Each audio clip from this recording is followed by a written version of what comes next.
Confrontée au défi de la transition énergétique, l'Algérie oriente sa stratégie pour les 6 prochaines années vers une diversification énergétique et économique.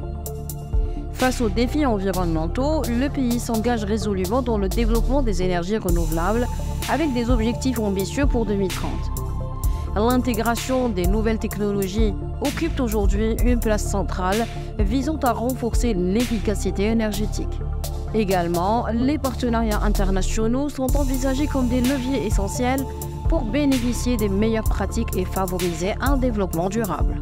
Ce nouveau numéro de votre émission Le Point VIP se penchera sur toutes ces questions ainsi que les répercussions économiques et sociales de cette transition, évaluant les impacts sur les citoyens, les entreprises et le pays dans son ensemble à court et à long terme. Stratégie de l'Algérie 2024-2030 face aux nouvelles mutations énergétiques, c'est maintenant, c'est ici, c'est Le Point VIP.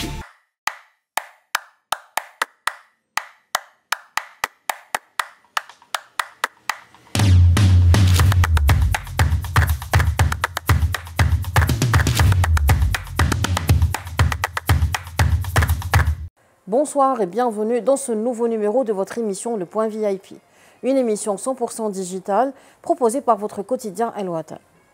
Ce week-end, nous parlerons énergie et plus précisément de la stratégie de l'Algérie en matière de transition énergétique 2024-2030. Pour parler de cette thématique, nous avons l'honneur d'accueillir avec nous M. Abdelrahman Mabtoul, expert international et professeur d'université. Monsieur Mabtoul, bienvenue parmi nous. Je remercie le quotidien El Watan de cette aimable invitation. Alors, Monsieur Mabtoul, nous allons parler, première question, c'est cette histoire de dépendance de l'Algérie aux hydrocarbures et comment compte justement notre pays dépasser cette dépendance, notamment que c'est une stratégie d'État aujourd'hui, c'est d'aller vers une certaine indépendance des hydrocarbures. Comment est-il possible ? Bon, l'Algérie est attentive à l'évolution des cours du pétrole et du gaz. Pourquoi ? Actuellement, la croissance est tirée par la dépense publique. Elle est tirée par la dépense publique via la rente de son attraque. Donc, mais là, il faut voir les déterminants des cours du pétrole. C'est très, très important. Le premier déterminant, c'est les facteurs géostratégiques. C'est très, très important. Comme je viens de le dire précédemment, les tensions en mer Rouge ont fait remonter le baril, c'est 48 demi-heures de 2 à 3 dollars. Il y a aussi les tensions au Moyen-Orient. Bon, il y a eu une stabilisation parce que les experts pensent que cela n'aura pas une répercussion totalement régionale. Mais il faut être attentif, on ne sait jamais, parce que le Moyen-Orient représente une grande fraction à la fois de l'approvisionnement en pétrole et en gaz. N'oublions pas le poids de l'Arabie saoudite, c'est plus de 10 millions de barils par jour, les Émiratis et le Qatar qui est le 3e exportateur réserve mondiale de gaz. Vous savez que le premier réservoir de gaz, c'est la Russie avec 45 000 milliards de mètres cubes gazeux, suivi de l'Iran, 35 000 milliards de mètres cubes gazeux, et le Qatar, pour 1 million d'habitants, qui explique son poids économique, à peu près 20 000 milliards de mètres cubes gazeux. N'oublions pas, s'il y a demain des tensions, le détroit d'Ormuz. Le détroit de Dormouz, 21% en 2022 de tous les produits pétroliers transitent par le détroit de Dormouz. Et effectivement, ça risque d'avoir un impact si demain il y a un conflit qui touche l'Iran. Ça, c'est le premier facteur. Le deuxième facteur essentiel de la détermination du cours des hydrocarbures, c'est l'avenir de la croissance de l'économie mondiale, notamment de la Chine. On est très attentif. Les 3 pays qui tirent la croissance de l'économie mondiale en 2022, c'est la Chine, c'est les USA et c'est l'Europe des 27. Donc, n'oublions pas qu'il faut être attentif à ces 3 zones qui tirent la croissance de l'économie mondiale. Le troisième facteur, c'est l'action de l'OPEP. Là, je tiens à saluer, effectivement, l'OPEP représente à peu près 33% de la production mondiale. Mais si on ajoute l'OPEP+, parce que la Russie, c'est à peu près 10-11 millions de barils par jour, ça représente 50%. Bon, actuellement, pourquoi les prix n'atteignent pas, selon les prévisions, 90-100 $, c'est que l'OPEP perd un peu des parts de marché parce qu'il y a eu une expansion, surtout le premier semestre 2023, des pays hors OPEP. Notamment, n'oublions pas le pétrole et le gaz schiste américain, où les Américains sont devenus le premier producteur mondial, et maintenant elle exporte en direction de l'Europe, parce qu'au niveau des États-Unis, il faut distinguer trois choses.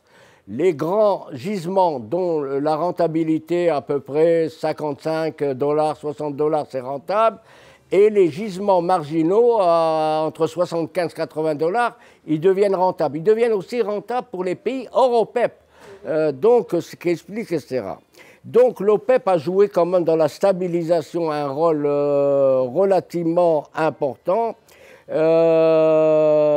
Donc, comme je vous l'ai dit, le troisième facteur, c'est l'influence des USA à travers son pétrole et de gaz de schiste. Bon, maintenant, le grand problème qui se pose, c'est aussi les sanctions européennes vis-à-vis de la Russie, de plafonner les prix à la fois du gaz et du pétrole, qui a eu une répercussion effectivement sur le cours à la fois du pétrole et du gaz. Mais n'oublions pas que la Russie, autant que l'Iran, ne sont pas en train de vendre le prix de leur pétrole et de gaz tel qu'annoncé dans ce que vous voyez sur Internet. Ils sont en train de vendre à un prix de 15 à 20% inférieur, notamment en direction de l'Inde, pour la Russie, de l'Inde et de la Chine, pour contourner l'embargo, autant que l'Iran. L'Iran, c'est, comme je vous l'ai dit, c'est un grand producteur de pétrole, mais surtout de gaz. Le cinquième facteur auquel il faudra que l'Algérie devra être attentive, c'est l'entrée de nouveaux producteurs. Si demain la Libye, c'est le premier réservoir de pétrole en Afrique, avec 42 milliards de barils. Bon, moi j'ai rencontré à Malte récemment le ministre du pétrole libyen, et il m'a dit, nous, ça ne nous intéresse pas d'exploiter le gaz. Nous sommes à 6,5 millions d'habitants, mais ils ont des réserves à peu près de 1500 milliards de mètres cubes gazeux. Bin Qaoussin, pour l'Algérie, en 2021, il y a eu un conseil des ministres. Il y a eu un conseil des ministres qui a dévoilé un peu les réserves fin 2021 du pétrole et du gaz en Algérie. Bon, c'est à peu près 2500 milliards de mètres cubes gazeux et 10 milliards de barils. Mais parce que les chiffres que donne souvent la presse internationale de 4500 et de 12-14 milliards de barils, c'est des chiffres de BP qui datent d'une quinzaine d'années. Bon, mais maintenant, il faudrait que le gouvernement réactualise ces données parce qu'il y a eu de nouvelles découvertes. Mais tenir compte aussi de la forte consommation intérieure auquel on reviendra par la suite. Donc là, il faudrait voir aussi le Mozambique qui devrait être un des premiers réservoirs de gaz. Ils ont découvert à peu près 4500 milliards de mètres cubes gazeux en phosphore. Et n'oublions pas le Nigeria, dont on en parlera peut-être par la suite dans la stratégie algérienne. Donc finalement, nous avons de nouveaux concurrents? Oui, mais il y a de nouveaux concurrents, tant en Afrique qu'à travers le monde, parce que le prix se détermine par rapport à l'offre et la demande et de la concurrence. Bon, actuellement, il y a eu, d'après les derniers chiffres de l'AIE, on s'oriente vers 102 000 millions de barils par jour contre 99 en 2021. Et pour 2023, on pense qu'il y aurait un accroissement. Mais tout dépendra effectivement de la croissance, comme je l'ai dit, de l'économie mondiale. Un autre élément très important, c'est les importantes découvertes en phosphore au niveau de la Méditerranée. Beaucoup de gens oublient que le conflit actuellement israélo-palestinien, dont je tiens à dénoncer effectivement les massacres, qui sont intolérables, c'est qu'au bord de Gaza, il y a d'importantes réserves de gaz, plus de 30 milliards, 30 à 40 milliards de mètres cubes gazeux. Mais c'est même pas ça le plus important, c'est que le fameux gazoduc qui devait relier Israël à l'Europe, financé par les Émiratis une grande partie, suppose effectivement... ça explique aussi, il y a une odeur d'argent. Bien sûr, derrière ce conflit. À cette époque de ce conflit israélien, parce que les Israéliens veulent s'accaparer effectivement de ce réservoir de gaz. Mais en Méditerranée orientale, on a eu un grand débat il y a 2 ans là, où j'ai été invité par mon ami Jean-Pierre Chevènement, au Sénat français, c'est le débat sur les importantes réserves en Méditerranée orientale. Plus de 20 000 milliards de mètres cubes gazeux, d'où les conflits entre la Grèce et la Turquie pour délimiter les zones maritimes. Bref, enfin, le dernier élément auquel on pourrait peut-être y revenir, ce qui influe sur le prix du pétrole, c'est l'évolution des stocks américains, mais n'oublions pas aussi les stocks ADEC. Et le dernier élément, c'est la transition énergétique, ce qui pose le problème, comment l'Algérie va-t-elle s'adapter à travers toutes ces nouvelles mutations? Mais justement, donc c'est ma prochaine question, c'est par rapport aux possibilités de mix énergétique, parce qu'aujourd'hui, on parle de nouvelles énergies. Mis à part le gaz et le pétrole, on parle de nouvelles énergies. Donc comment aujourd'hui l'Algérie peut-elle mettre en place une stratégie pour faire ce mix énergétique? Bon, n'oublions pas les COP, que ce soit la COP de Paris ou la COP de 28 qui vient de se tenir à Abu Dhabi, a eu des résultats mitigés.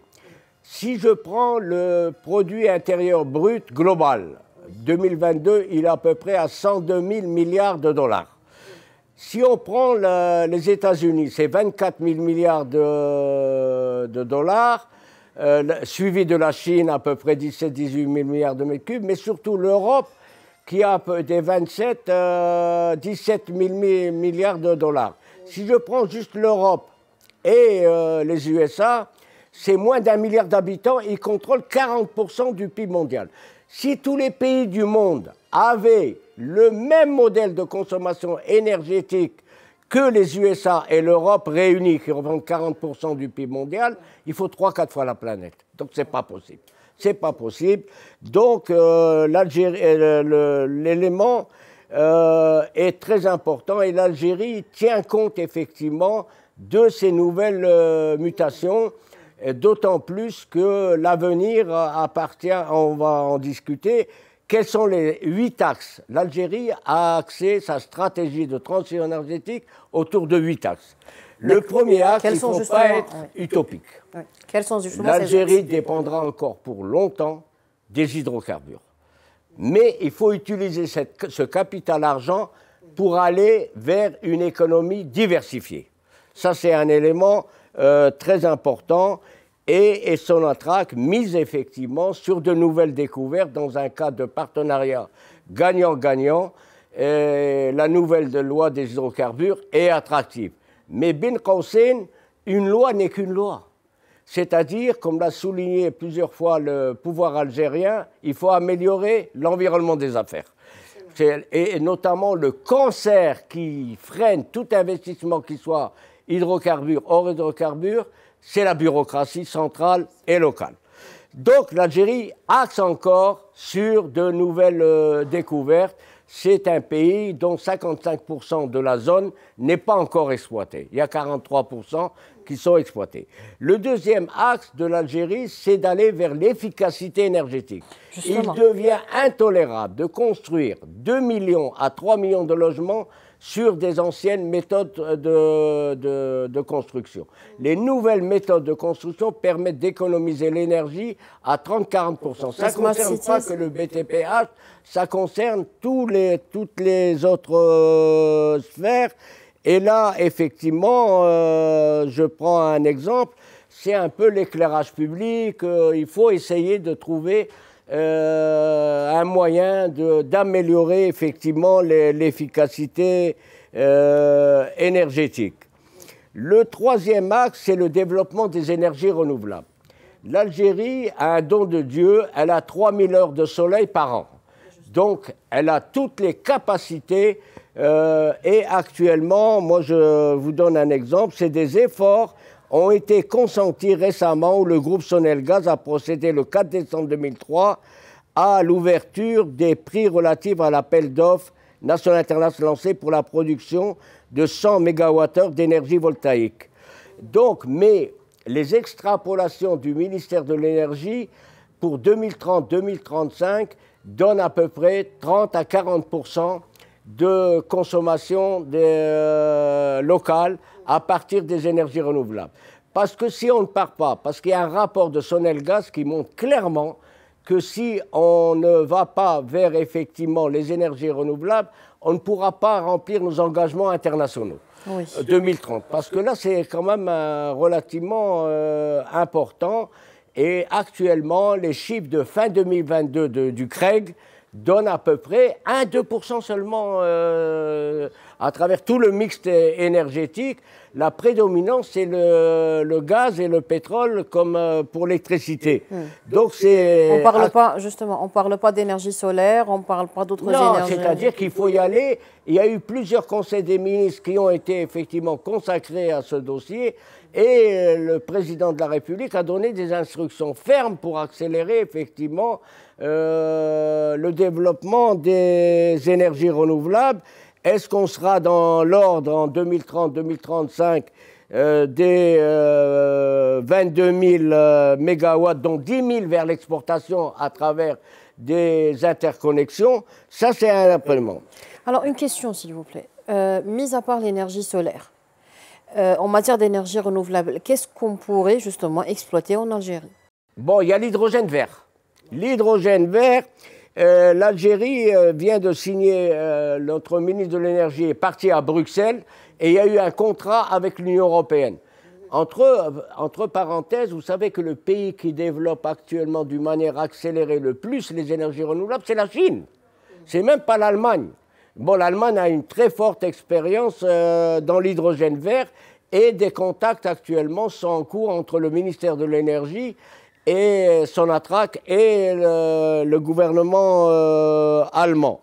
Bon, c'est-à-dire que l'Algérie a décidé, à travers un communiqué du ministère de l'Énergie, de consacrer entre 2024, 2030, 2035 à peu près 35 milliards de dollars et d'exporter 10% d'hydrogène vert en direction de l'Europe. C'est très très important.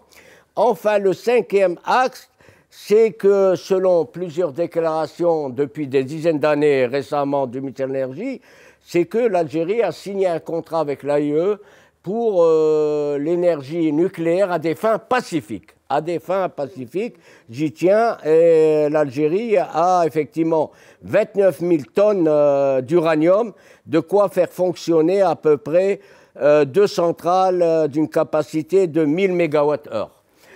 Le sixième axe, d'après les études américaines, et c'est moi qui ai eu l'honneur de diriger l'étude avec les cadres de Sonatrach et du ministère de l'Énergie, c'est le pétrole et le gaz de schiste. Il ne faut pas cracher dessus. C'est-à-dire que les Américains sont devenus le premier producteur mondial. Vous savez que depuis septembre 2023, leur production est de 1,3 million de barils par jour. Hein. Mais en fait, l'histoire du gaz de schiste, c'est qu'on parle aussi d'environnement. Non. C'est que moi, l'étude que j'ai eu l'honneur de diriger, il y a eu des Américains, les cadres de Sonatrach, Ernest Young, etc. Donc, il y a des techniques qui peuvent être mises au point à partir de 2025-2027. Bon, je ne vais pas rentrer dans les détails techniques, c'est très complexe. Par exemple, la technique de l'arc électrique qui permet, parce que l'actuelle technique de fracturation hydraulique, il faut injecter de l'eau douce et 80% de produits chimiques. Et comme le désert, nous avons le désert le plus important du monde, 53 000 milliards de mètres cubes, c'est un océan sous la terre, qui se répartit 70% en Algérie, 20% la Libye et 10% la Tunisie. Bon, l'Algérie est bien dotée, mais là, attention, c'est des nappes phréatiques qui ne se renouvellent pas, ce qui explique pourquoi les gens du Sud sont inquiets. Il faut peut-être privilégier l'agriculture, ça c'est un choix du gouvernement, hein. Mais toujours est-il, c'est que les techniques nouvelles vont économiser 80-90% d'injection de l'eau douce et plus de 90% de produits chimiques. Donc il faut un dialogue avec nos frères des gens du Sud. Moi, je connais bien le Sud puisque j'ai été l'officier d'administration de la réalité africaine en 1960. Ça fait vieux, moi je ne suis plus 20 ans. Hein, 1971-72. Bon, c'est Boumdir Rahma qui avait inauguré le tronçon à El Goléa à En Salah. J'étais officier d'administration à l'époque. C'est des gens de bonne volonté, les gens du Sud, mais il faut dialoguer avec eux pour éviter, pour leur montrer que ça peut être intégré. Bon, ça, c'est moi qui ai dirigé l'étude pour les différents gouvernements. Le 6e axe, c'est le projet de Galci. Le projet de Galci, c'est moi qui suis parti en Sardaigne pour le défendre en 1992. Et les élus de la Sardaigne nous ont fait un enfant dans le dos alors qu'on était prêts. Le projet revient sur la lettre du fait de très bonnes relations qu'on a actuellement avec l'Italie. À l'époque, c'était 8 milliards de mètres cubes gazeux, mais pour un investissement de 3 milliards de dollars. Pourquoi 3 milliards de dollars en 92 hein? Et maintenant, ça a dû être multiplié par 2. C'est que le tracé est très complexe et on devait le faire sous la mer. Hein. C'est très important. Bon, maintenant, est-ce que ce projet va avoir lieu? Il faut l'accord, effectivement, de l'Italie. C'est qu'il y a eu une déclaration le 4 décembre 2023 du ministre de l'Énergie nigérien disant que ça va se faire par le Maroc. Et le ministre nigérien des Affaires étrangères au séminaire sur Oran sur la sécurité avant-hier a dit que ça va se faire par l'Algérie. Bon, et là, il y a eu des... On ne comprend pas. Personnellement, il faut que le Nigeria ait une position claire. Est-ce que ça va se faire par l'Algérie ou par le Maroc? C'est qu'au niveau du gouvernement nigérien, on a des discours les plus contradictoires. Le Nigeria, c'est 5300 milliards de mètres gazeux. Bon, pour le Maroc, une étude de Bruxelles montre qu'il faut 30 ans, et 10 ans, pardon, et un investissement de 30 milliards de dollars. Pour l'Algérie, c'est à peu près 5 ans et 20 milliards de dollars, et la Chambre de l'Algérie a déjà des canalisations.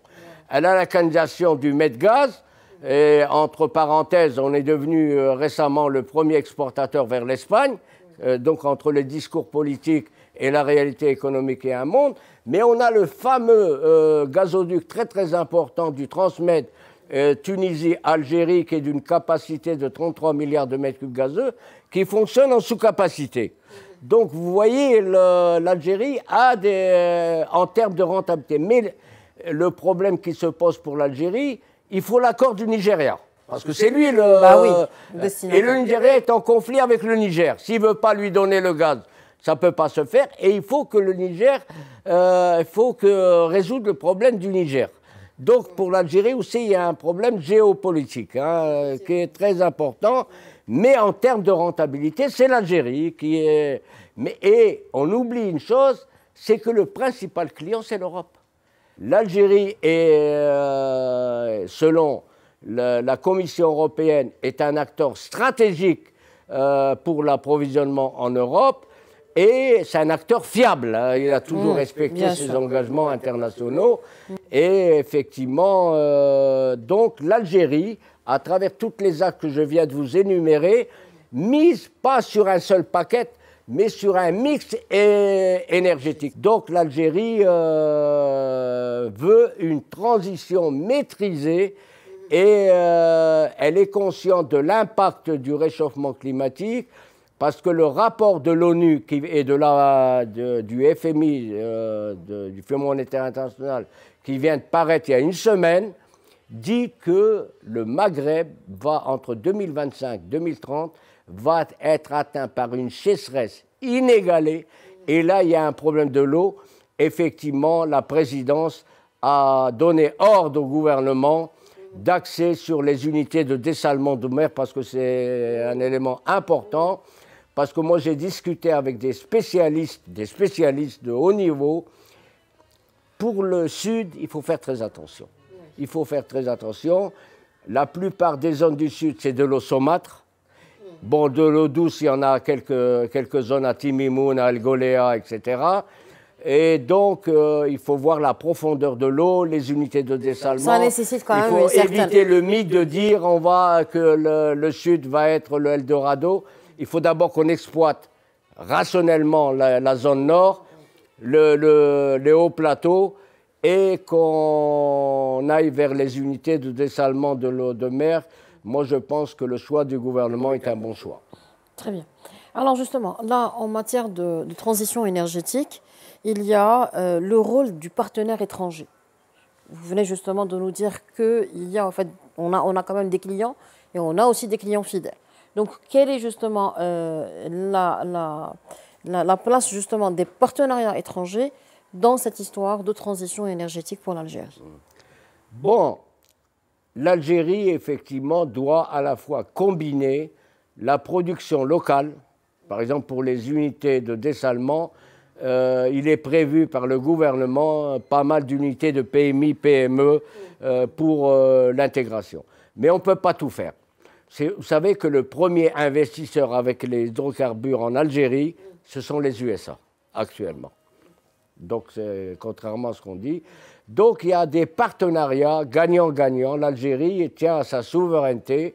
Et moi, je viens d'une tournée en Europe. J'ai dit, par exemple, pour le cas de la France, vous avez encore une mentalité coloniale.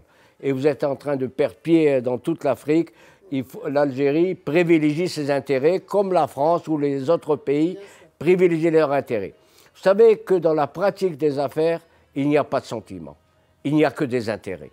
Donc l'Algérie défend ses propres intérêts comme les autres partenaires défendent leurs intérêts.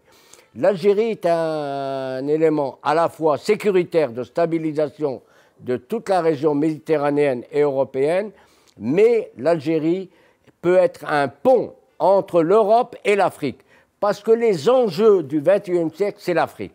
Regardez tous les enjeux, on assiste à des rencontres. Chine-Afrique, Russie-Afrique, USA-Afrique, Europe-Afrique, Japon-Afrique, Turquie-Afrique. On oublie que la Turquie, sur les 6 dernières années, a investi plus de 55 milliards de dollars en Afrique. Les pays du Golfe investissent en Afrique.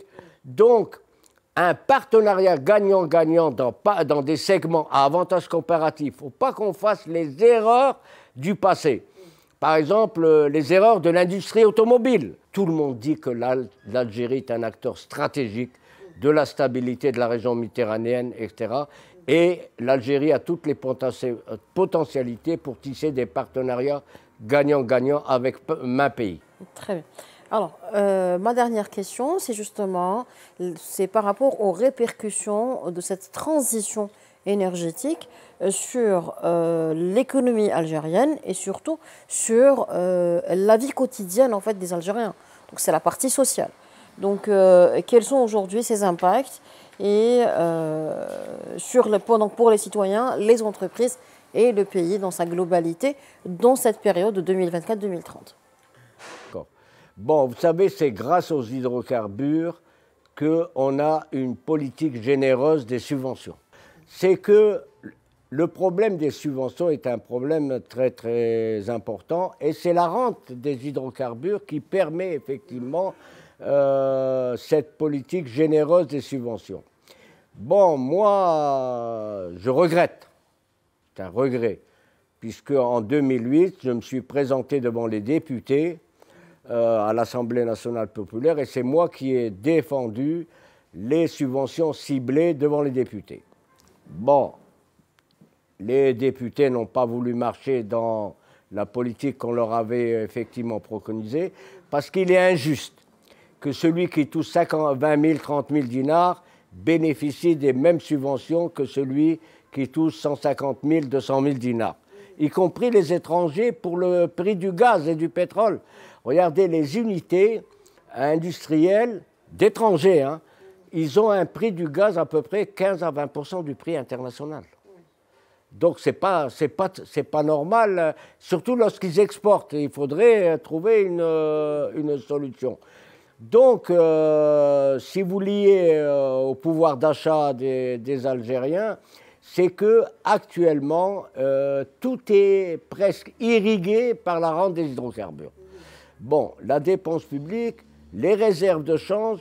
Bon, si les réserves de change termineront fin 2023 à 73 milliards de dollars, mais si on ajoute les 173 tonnes d'or qui n'ont pas évolué depuis 2008, hein, en fin de compte, on le doit à Qaïd Ahmed, c'est lui qui a acheté la plus grande partie des stocks d'or, c'est qu'on va se retrouver à 83 milliards de dollars. Mais si on fait le calcul, c'est grâce toujours à Sonatrach. Le taux de croissance relativement appréciable d'après le dernier rapport du FMI de plus de 4%, via la dépense publique, c'est aussi grâce aux hydrocarbures. Il faudrait, le président de la République a dit lors du séminaire sur l'entrepreneuriat, il faut arriver à autonomiser le secteur privé pour qu'il puisse s'auto-financer. Il ne faut pas qu'il fasse appel uniquement aux banques publiques. Bon, la banque publique la plus importante, c'est la BEA, mais parce que c'est la banque de Sonatrach. Et les banques publiques représentent à peu près 85 à 90% du total des crédits. Les banques privées, malgré leur nombre, sont inférieures à 10% du crédit global. Donc, le grand problème, moi j'ai un grand espoir en l'avenir de l'Algérie, d'aller vers une économie diversifiée. Donc, l'amélioration du pouvoir d'achat des Algériens sera fonction de l'accroissement de la productivité de leur production.